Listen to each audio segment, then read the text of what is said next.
The truth about immigration. How fear and propaganda have distorted the debate. For decades, the immigration debate in America has been fueled more by fear than facts. Not long ago, crossing borders was far simpler. No armed checkpoints, no massive detention centers, no mass deportations. In 1999, a birth certificate was enough to visit Mexico. In 2007, a driver's license sufficed for Canada. Many who entered the U.S. back then did so with minimal documentation, stating they were visiting or working, and then simply stayed. This wasn't a felony. It wasn't even a criminal offense. Like a speeding ticket, overstaying a visa is a civil violation. Yet today, millions of hardworking people, many here for 20-plus years, are treated as threats rather than neighbors. They've built lives, paid taxes, and filled essential jobs in farming, hospitality, and construction. Programs like the DREAM Act sought to offer them a path to legal residency, provided they followed the law. But instead of solutions, we've seen relentless propaganda painting immigrants as criminals, fueling prejudice and justifying brutal crackdowns. The real impact of mass deportations. The administration was warned. Indiscriminate raids would devastate communities and the economy.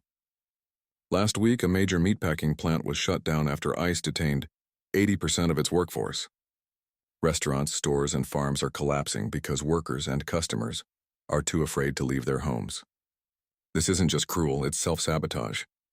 President himself admitted the fallout, tweeting, "Our great farmers and people in the hotel and leisure business have been stating that our very aggressive policy on immigration is taking very good, long-time workers away from them. This is not good. We must protect our farmers, but get the criminals out of the USA." Yet despite these words, ICE raids continue. Hotel workers, farm laborers, and families are still being detained. Promises of changes ring hollow when actions don't follow. The myth of the immigrant invasion.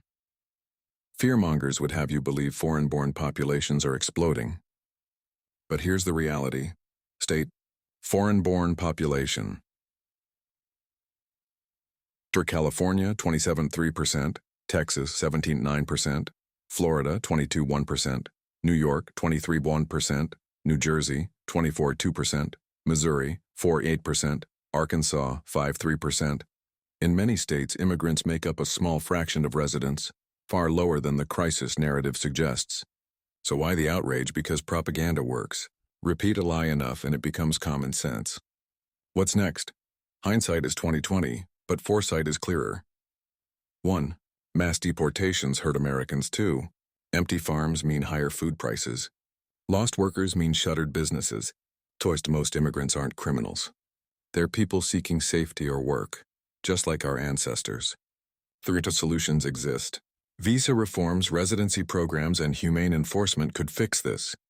But we need leaders who act, not just tweet. The question isn't whether we can balance security and compassion. It's whether we'll choose to.